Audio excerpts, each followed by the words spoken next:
Hello बच्चों, आज की कक्षा में आप सभी का बहुत स्वागत है। आज हम लोग वसंत भाग 3 का पाठ 12 सुदामा चरित की पुनरावृत्ति करेंगे। सुदामा चरित जो है इसके रचयिता हैं नरोत्तम दास। भक्तिकालीन कवि नरोत्तम दास जी का जन्म उत्तर प्रदेश के सीतापुर जिले के बाड़ी नामक ग्राम में हुआ था। सगुण काव्य धारा से जुड़े नरोत्तम दास के विषय में विशेष सामग्री उपलब्ध न होने के कारण इनके जन्म एवं मरण की निश्चित तिथि नहीं बताई जा सकती। नरोत्तम दास जी हिंदी साहित्य के कुछ ऐसे विरले लोगों में शामिल हैं जिन्होंने मात्र एक या दो रचनाओं के आधार पर हिंदी साहित्य में अपना स्थान सुनिश्चित कर लिया है। उनका खंड काव्य सुदामा चरित हिंदी साहित्य की अमूल्य धरोहर मानी जाती है। प्रसिद्ध भक्त कवि नरोत्तम दास जी द्वारा रचित सुदामा चरित में श्री कृष्ण एवं सुदामा के बीच की सच्ची एवं दुर्लभ मित्रता का चित्रण किया गया है। अत्यंत दीन दशा वाले सुदामा जब श्री कृष्ण के महल में पहुंचते हैं तो द्वारपाल उन्हें द्वार पर ही रोककर श्री कृष्ण को सूचना देता है। सुदामा नाम सुनते ही श्री कृष्ण व्याकुल और भावुक होकर सुदामा से मिलते हैं।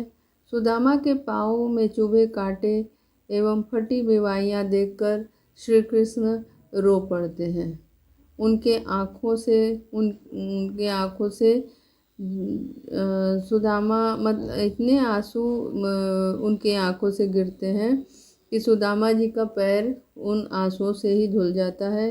द्वारिका में श्री कृष्ण ने सुदामा जी की खूब सेवा की, लेकिन विदाई के समय उन्हें कुछ भी नहीं दिया। इसी कारण द्वारिका से लौटते समय सुदामा को श्री कृष्ण पर बहुत खीज हुई। लेकिन सुदामा जब अपने गांव पहुँचे तो उन्हें अपने घर की जगह राजमहल देखकर आश्चर्य हुआ। उनके पास अत्यधिक धन वैभव आ गया था और श्री कृष्ण की कृपा से सुदामा की दशा बदल चुकी थी। नंगे पांव रहने वाले सुदामा के द्वार पर गजराज खड़े थे और कठोर धरती पर सोने वाले सुदामा के लिए अब कोमल सेज सजी थी। इस प्रकार सुदामा को बिना कुछ बताए श्री कृष्ण ने उनकी विपन्नता को संपन्नता में बदल दिया। ये है पाठ का सारांश। अब पाठ पढ़ते हैं। पाठ में पहला जो पद है उसमें श्री कृष्ण जी से द्वारपाल जा कर के सुदामा जी की दीन दशा का वर्णन करता है। शीस पगा न झगा तन में, प्रभु जानी को आही बसे के ही ग्रामा। धोती फटी सिलटी दुपटी, अरु पाय उपानह की नहीं सामा। कह रहे हैं कि शीस पगा यानी पगड़ी।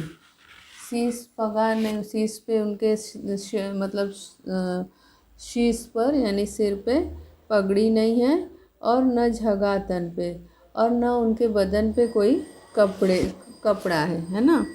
प्रभु जानी को आही बसे के ही ग्रामा। हे प्रभु, पता नहीं कौन आया है और वह किस ग्राम का निवासी है। आही मने आया है, बसे के ही ग्रामा पता नहीं कौन से ग्राम में वह निवास करता है। धोती फटी सिलटी दुपटी, उसकी धोती जो है फटी हुई है और दुपट्टा भी मैला कुचैला सा है। अरु पाय उपानह की नहीं सामा।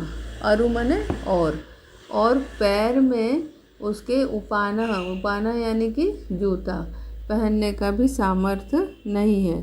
द्वार खड़ो द्विज दुर्बल देखी। द्वार खड़ो द्विज दुर्बल देखी यानी द्वार पे जो एक दुर्बल द्विज खड़ा हुआ है। रहियो चकिसो वसुधा अभिरामा, और वह जो है चकित होकर के वसुधा की सुंदरता को, अभिरामा यानी कि सुंदरता को देख रहा है। माने इसके पहले कभी उसने इतनी सुंदर धरती या इतना सुंदर स्थान देखा नहीं था, तो बड़ा चकित होकर के वह यहाँ की सुंदरता को, सौंदर्य को देख रहा है। पूछत दीन दयाल को धाम, बतावत आपनो नाम सुदामा। कह रहे कि वो दीन दयाल यानी आपका, हे प्रभु आप दीनों के पर दया करने वाले हैं, तो आपका नाम पूछ रहा है। और बतावत आपनो नाम सुदामा यानी कि वह अपना नाम सुदामा बता रहा है। ठीक है, कह रहे हैं कि ऐसा व्यक्ति जिसके शीश पे पगड़ी नहीं है, न बदन में उसके कपड़े हैं, और उसकी धोती फटी हुई है, दुपट्टे में भी सलवटें पड़ी हुई हैं, वो भी मैला कुचैला सा है। पैर में उसके जूते नहीं हैं, यानी कि जूता पहनने का उसे सामर्थ्य नहीं है। द्वार पे एक दुर्बल द्विज खड़ा हुआ है और बड़ा चकित होकर के वह यहाँ की सुंदरता को, ब्रजभूमि की सुंदरता को निहार रहा है। वह आपके धाम के बारे में, महल के बारे में आपका पता पूछ रहा है और अपना नाम क्या है, क्या बता रहा है, अपना नाम वो सुदामा बता रहा है। ठीक है, ये है पहले पद का अर्थ। अब आपको प्रश्नोत्तर के माध्यम से इसकी पुनरावृत्ति करवा देती हूँ। सुदामा कौन थे और वे किस हाल में श्री कृष्ण के पास पहुँचे। इस प्रश्न का उत्तर है कि सुदामा श्री कृष्ण के बचपन के मित्र थे। ये गुरु के आश्रम में दोनों लोग साथ में पढ़े थे, माने श्री कृष्ण के ये सहपाठी थे। ठीक है, वे एक गरीब ब्राह्मण थे और वे गरीबी में से बेहाल होकर श्री कृष्ण के पास गए थे कि उनसे कुछ मदद मिल सकेगी, है ना। इसीलिए उनकी पत्नी ने उन्हें भेजा था कि वे श्री कृष्ण से कुछ मदद मांगे। माने फटे चिथड़े कपड़े पहनकर और बिना जूते के वे उनके यहाँ गए थे। द्वारपाल ने श्री कृष्ण को जाकर क्या बताया। द्वारपाल ने श्री कृष्ण को जाकर क्या बताया, इस प्रश्न का उत्तर है कि द्वारपाल ने श्री कृष्ण को जाकर ये बताया कि हे प्रभु, एक द्विज, एक ब्राह्मण, दुर्बल सा ब्राह्मण द्वार पे खड़ा है, जो कि जिसके सिर पे न पगड़ी है, न तो उसके बदन पे कोई कपड़ा है, पैर में न उसके जूते पहना हुआ है, न तो कोई धोती भी फटी हुई सी है। तो वह जो है एक दुर्बल सा ब्राह्मण है और बड़े चकित होकर के यहाँ की सुंदरता को देख रहा है, निहार रहा है। वह अपना नाम वो सुदामा बता रहा है और आपके बारे में पूछ रहा है ना। अब अगला प्रश्न है इसमें कि सुदामा पृथ्वी और महल के सौंदर्य को चकित होकर क्यों देख रहे हैं। ये प्रश्न है। इस प्रश्न का उत्तर होगा कि सुदामा बिल्कुल निर्धन थे और यहाँ पर जो पास पड़ोस की जो पृथ्वी है, वहाँ पे भवन जो है बड़ा ही सुंदर था और ऐसा उन्होंने पहली बार देखा था, इसीलिए बड़े चकित होकर के वे यहाँ के भवन को निहार रहे हैं। अब अगला पद है, ऐसे बेहाल बेवाई न सो, पग कंटक जाल लगे पुनि जोए, हाय महादुख पायो सखा, पुनि आए इते न किते दिन खोए। देखी सुदामा की दीन दशा, करुणा करिके करुणा निधि रोए, पानी परात की को हाथ छुयो नहीं, नैनन के जल सो पग धोए। यहाँ पे श्री कृष्ण ने जब सुना कि सुदामा आए हुए हैं, द्वार पे खड़े हैं, तो वे भी बड़े विह्वल हुए और अपने मित्र से मिलने के लिए और दौड़ के जाते हैं, मित्र को लेके आते हैं। तो पहले का नियम था जैसे कि जो भी आए द्वार पे तो उनके पैर धुलवाए जाते थे। तो श्री कृष्ण जो है परात में पानी मंगवाते हैं और कि उनके पैरों को धो दें, लेकिन उनके पैरों की दशा को देख करके वे इतने द्रवित हो जाते हैं, इतने दुखी हो जाते हैं कि वे रोने लगते हैं और उनके आंसुओं के जल से ही सुदामा का पैर धुल जाता है। ठीक है, ये है इसका भाव। अब पढ़ते हैं आगे। ऐसे बेहाल बेवाइन को पग कंटक जाल लगे पिन जोए। कह रहे हैं कि पैर कैसा है, बेहाल है। कैसे, किस चीज़ से बेहाल है, बेवाइन से। बेवाइन, बेवाइयाँ जो एड़ियाँ फट जाती हैं उसमें से खून निकलता है, उसको बोलते हैं बेवाइन। तो ऐसे बेहाल बेवाइन सो, बेवाइयों से बेवाइयाँ फटी हुई हैं जिससे उनका पैर जो है एकदम बेहाल है। और पग कंटक जाल लगे पुन जोए, और साथ में पैर में उनके कंटक लगा हुआ है, कांटे चुभे हुए हैं। इतने कांटे चुभे हुए हैं कि जिसकी कोई संख्या नहीं बताई जा सकती, इतने कांटे चुभे हुए हैं, है ना। माने कि पैर में एक तो बेवाइयाँ फटी हुई हैं, दूसरे जो है कांटों का जाल बिछा हुआ है पैरों के अंदर। फिर करें हाय महादुख पायो सखा, तुम आए इते न किते दिन खोए। कह रहे हैं कि अपने मित्र से कहते हैं कि हे मित्र, तुम हाय महादुख पायो सखा। हे मित्र, तुमने बहुत दुख पाया है, तुम बहुत दुख पाए, मैंने भोग चुके हो। तुम आए इते न किते दिन खोए, तुम यहाँ पे मेरे पास नहीं आए, इतने दिन तुम कहाँ खोए हुए थे। तुम इतना दुख में जीवन व्यतीत कर रहे थे, इतने दुखी थे, तो तुम मेरे पास नहीं आए। इतने दिन तुम कहाँ थे। ठीक है। देखी सुदामा की दीन दशा, करुणा करिके करुणा निधि रोए। देखी सुदामा की दीन दशा, माने सुदामा की जो दयनीय हालत थी। दीन दशा यानी कि दयनीय हालत जो थी, उसे देख करके, दयनीय हालत को देख करके करुणा करिके करुणा निधि रोए। करुणा निधि, करुणा के खजाना कहा जाता है भगवान को। तो भगवान श्री कृष्ण सब पे दया करते हैं। तो कह रहे हैं जो दया के सागर हैं, ऐसे करुणानिधि भगवान श्री कृष्ण जो है दया से द्रवित हो गए उनकी पैरों की हालत देख करके और रोने लगे, है ना। कह रहे हैं कि करुणा करके करुणानिधि रोए। करुणा के जो सागर हैं, ऐसे भगवान श्री कृष्ण रोने लगे, है ना। करुणा करके करुणा निधि रोए। तो अब यहाँ पे देखिए, करुणा करके करुणा निधि, है ना। 3 बार लगातार क वर्ण की आवृत्ति हुई है, तो कौन सा अलंकार हो जाएगा, क वर्ण की लगातार 3 बार आवृत्ति हुई है, तो यहाँ पे अनुप्रास अलंकार हो जाएगा, है ना। जहाँ पे कोई भी वर्ण 2 या 2 से अधिक बार आए, वहाँ पे अनुप्रास अलंकार हो जाता है। तो यहाँ पे अनुप्रास अलंकार हो गया। फिर पानी परात को हाथ छुयो नहीं, नैनन को के जल सो पग धोए। यहाँ कवि क्या कर रहे हैं कि पानी परात को हाथ छुयो नहीं। अब पानी परात में भी देखिए प वर्ण 2 बार आया है लगातार, तो यहाँ भी अनुप्रास अलंकार होगा। ठीक है ना। तो पानी परात को हाथ छुयो नहीं, परात के पानी को हाथ से छुआ तक नहीं। नैनन के जल सो पग धोए, और नैनन के जल से मैंने आँखों से जो जल निकल रहे थे, यानी अश्रु जो निकल रहे थे, उन्हीं से उन्होंने सुदामा के पैर को धो दिया। ठीक है। मतलब कि इतना रोए कि उन आंसुओं के द्वारा ही सुदामा का पैर धुल गया। अब यहाँ पे ये देखिए, पानी परात तो को हाथ छुओ नहीं, नैनन के जल से पग धोए। यहाँ पे एक और अलंकार है। दूसरा अलंकार कौन सा है कि किसी बात को जब बढ़ा चढ़ा के बोलते हैं तो वहाँ पे अतिशयोक्ति अलंकार होता है। तो यहाँ पे भी है कि पानी परात के पानी को उन्होंने हाथ तक नहीं लगाया, और नैनों के जल से, आँखों के जल से, आंसुओं से उन्होंने श्री कृष्ण ने करुणा जो उसके सुदामा के पैरों को धो दिया। ठीक है ना।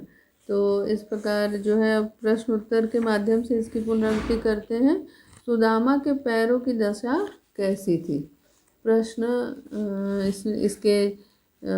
इसमें से प्रश्न पूछा गया कि सुदामा के पैरों की दशा कैसी थी।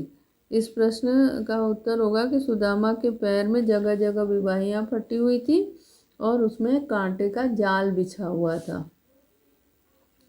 जगह जगह उनके पैरों में विवाहियाँ फटी हुई थी और पैरों में जो है कांटों का जाल बिछा हुआ था। फिर दूसरा प्रश्न है कि श्री कृष्ण ने सुदामा से क्या कहा। श्री कृष्ण ने सुदामा से क्या कहा। इस प्रश्न का उत्तर है कि श्री कृष्ण ने सुदामा से कहा कि हे मित्र, तुम इतने दिन तुम नहीं आए, इतना दुख भोग रहे थे, फिर भी तुम मेरे पास नहीं आए। तुम इतने दिन कहाँ छिपे हुए थे, कहाँ आए इतने न, कहाँ कितने दिन खोए। तुम इतने दिन कहाँ खोए हुए थे, कहाँ छिपे हुए थे, तुम इतने दिन हमारे पास नहीं आए, तुम कहाँ छिपे हुए थे। ठीक है। अगला प्रश्न है कि सुदामा की दीन दशा देख करके श्री कृष्ण ने की क्या प्रतिक्रिया हुई। तो अभी आपने पढ़ा कि सुदामा की दीन दशा को देखकर, उनके पैरों की दीन दशा को देख करके वे जो है द्रवित हो गए और जो करुणा के सागर भगवान श्री कृष्ण रोने लगे। इतना रोए, उसमें उनकी आंखों से इतने आंसू बहे कि उन आंसुओं के जल से उन्होंने श्री कृष्ण ने सुदामा के पैरों को धो डाला। ठीक है। पानी परात को हाथ छुओ नहीं, उन्होंने पानी मंगवाया था परात में पैर धोने के लिए, परंतु उस पानी को उन्होंने हाथ से छुआ तक नहीं। उन्होंने अपने नैनों के जल से यानी अश्रुओं से सुदामा के पैरों को धो दिया। वो दया के सागर हैं, दया करुणा निधि हैं और इसी कारण उन्होंने तुरंत रोना शुरू कर दिया और उनकी पैरों की बुरी हालत देख करके रोना शुरू कर दिया और उन्होंने श्री कृष्ण के पैरों को अपने आंसुओं के जल से ही धो दिया, अपने नैनों के जल से यानी आंसुओं से धो दिया। अब अगला प्रश्न है कि श्री कृष्ण ने सुदामा के पैर अपनी आंखों के आंसुओं से धोए, इसमें कौन सा अलंकार है। इसमें आपको हमने बताया कि जब किसी बात को बहुत बढ़ा चढ़ा के कहते हैं तो क्या होता है, अतिशयोक्ति अलंकार होता है। ठीक है, अतिशयोक्ति अलंकार। अब एक बचपन की कहानी याद दिलाते हैं, याद आ जाती है श्री कृष्ण को और इसका मतलब ये घटना चक्र में बाद में वो कहानी भी सुनाएंगे। अभी तो उनसे कह रहे हैं कि भाभी ने मेरे लिए कुछ सौगात भेजा है, वो तुम हमको क्यों नहीं देते हो। तुम मैंने भाभी के दिए हुए सौगात को तुम अपने काख में क्यों दबाए हुए हो, है ना। तो कह रहे हैं, कछु भाभी हमको दिए, सो तुम काहे न देत, चाप पोटरी काख में रहे कहो कहीं है। कह रहे हैं कि सुदामा से कि कछु भाभी हमको दियो, मैंने भाभी यानी कि सुदामा की पत्नी। कह रहे हैं कि तुम्हारी पत्नी ने मेरे लिए कुछ भेजा है, सो तुम काहे न देत, वह तुम मेरे लिए मुझे क्यों नहीं देते हो। चापी पोटरी काख में, चापी माने दबा कर रखना, पोटरी यानी कि गठरी, काख में यानी हाथों के बगल में जो स्थान होता है ना उसको बोलते हैं काख। काख में रहे कहो के ही है, रहे कहो के ही है माने ये बताओ कि क्यों, हेत माने कारण, क्यों दबा के रखे हो, क्यों नहीं दे रहे हो, उसका कारण क्या है। असल में क्या है कि सुदामा को शर्म आ रही थी, सुदामा लज्जा का अनुभव कर रहे थे कि इतने बड़े व्यक्ति को मैं एक छोटा सा थोड़ा सा चावल दूंगा मन सौगात के रूप में कि तुम्हारी भाभी ने भेजा है। ये इतने मने राजा हैं, धनाढ़ है, शान शौकत है और अच्छी अच्छी चीज़ें खाते होंगे, वे हमारा दिया हुआ चावल क्यों कर खाने लगेंगे। ठीक है, तो उन्हें शर्म आ रही थी। अब उन्होंने क्या किया कि उसको जो है अपने बगल में दबा के रखा, वे उसको देना नहीं चाह रहे थे। तो श्री कृष्ण उनके मनोदशा समझ चुके थे, समझ गए थे और इसीलिए वो कहते हैं कि कछु भाभी हमको दियो, भाभी ने मेरे लिए कुछ दिया है, कुछ भेजा है, सो तुम काहे न देत, वह मेरे लिए जो भेजा है वो तुम मुझे क्यों नहीं देते हो। चापी पोटरी काख में, चापी पोटरी काख में मैंने उस पोटरी को जो भाभी ने मेरे लिए दिया है वह तुम मेरे लिए मुझे क्यों नहीं देते हो, उस पोटरी को अपने बगल में दबा के क्यों रखे हुए हो। ठीक है, अब अगला छंद पढ़ते हैं। आगे चना गुरुमाता दयते, लय तुम चाबी हमें नहीं दीने, श्याम कहो सुदाम मुस्काए सुदामा सो, चोरी की बान में हो जो प्रवीणे। अब बचपन की कोई घटना है जिस घटना को वो याद दिलाते हैं श्री कृष्ण कि जब ये लोग गुरु आश्रम में थे तो उनकी गुरु माता ने उन्हें रास्ते के लिए, वे जब समिधा के लिए लकड़ी लेने जा रहे थे तो उन्होंने रास्ते के लिए इन लोगों को थोड़ा सा चना दिया था।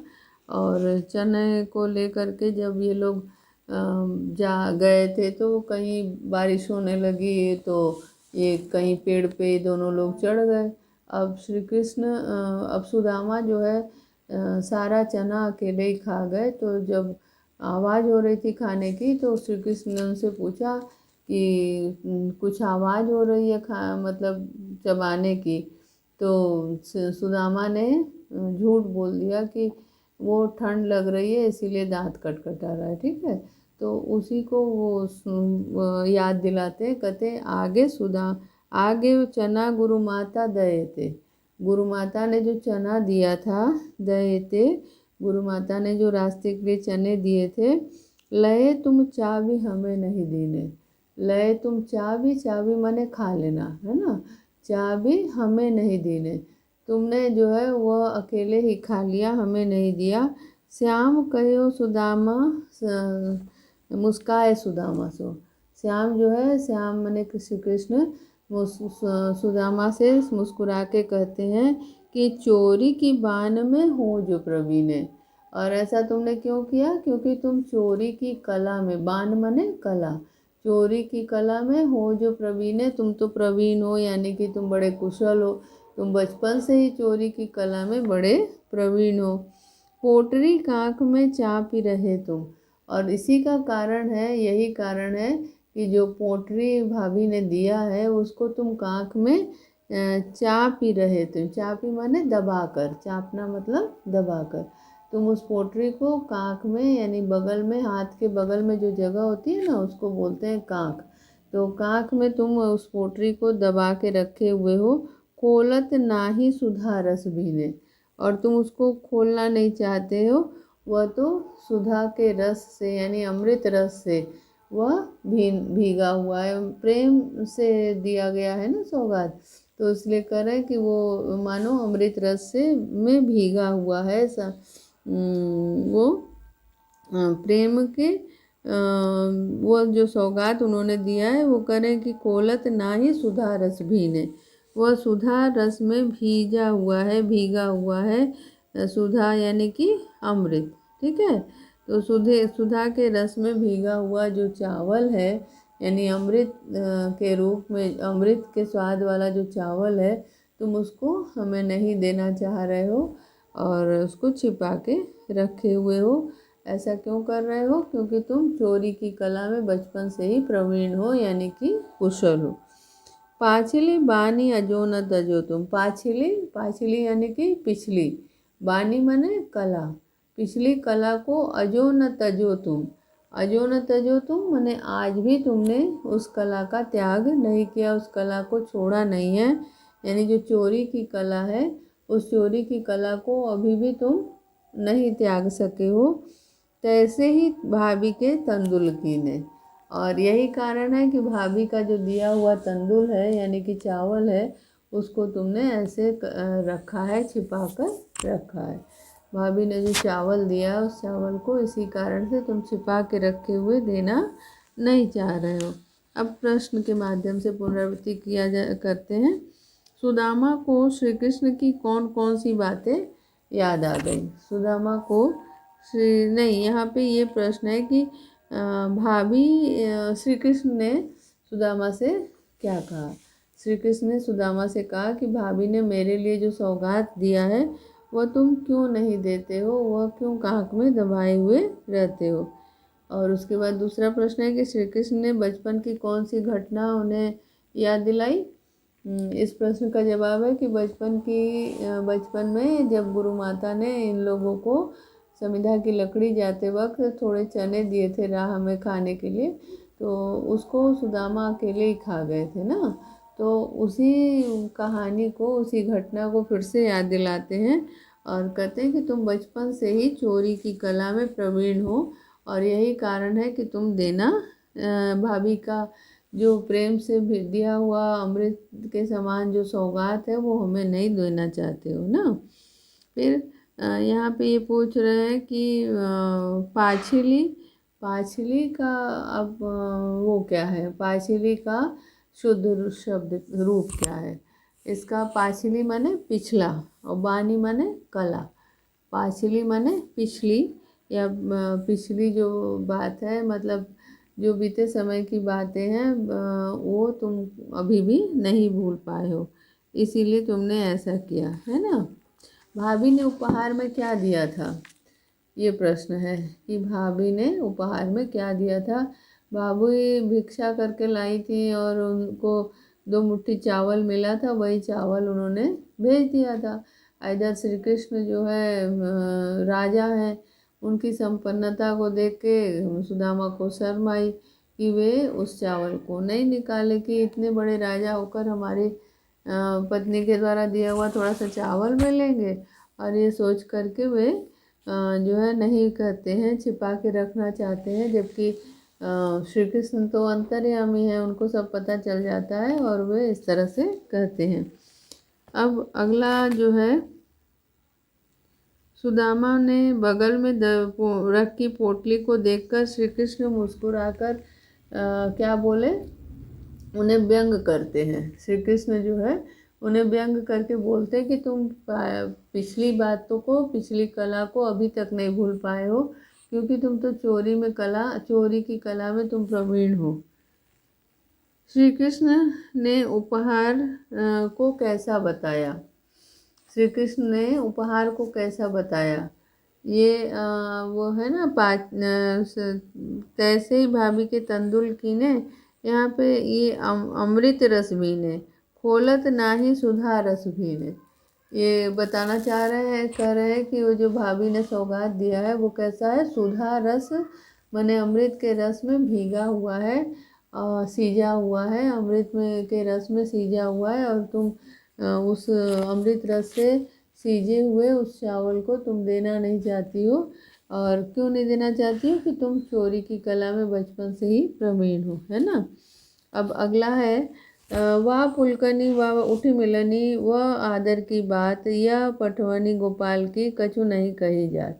यहाँ पे मतलब कि अब जो है वो वापस आ रहे हैं अपने गांव, और रास्ते भर जो है सुदामा कृष्ण को बुरा भला अपने मन में करते चले आ रहे हैं, क्योंकि वो आशा करके गए थे कि श्री कृष्ण उनको मदद में कुछ देंगे, लेकिन श्री कृष्ण ने उनको हाथ में कुछ नहीं दिया।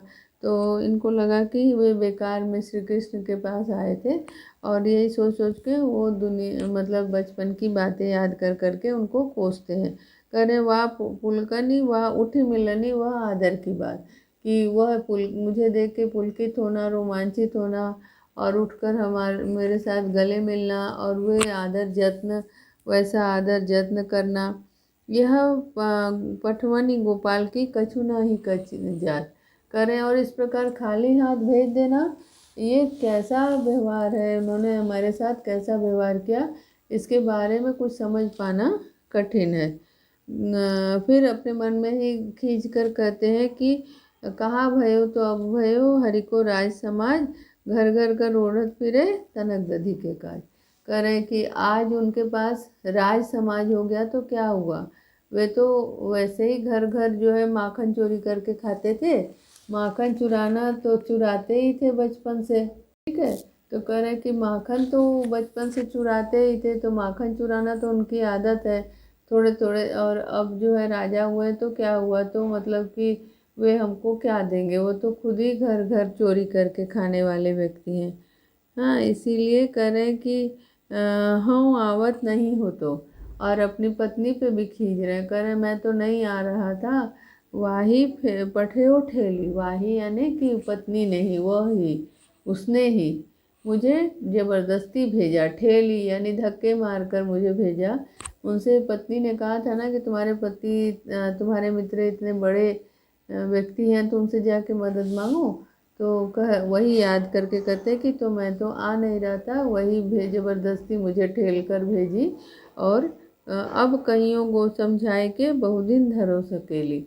अब मैं उनसे जाके कहूँगा कि बहु धन दीनी सकेली, मतलब अब संभाल के रखो, सकेली यानी संभाल कर, अब संभाल के रखो, उन्होंने बहुत सारा धन दे दिया है। ठीक है, तो ये है आपके पद्य का अर्थ, और अब शेष अगली कक्षा में पढ़ेंगे। धन्यवाद।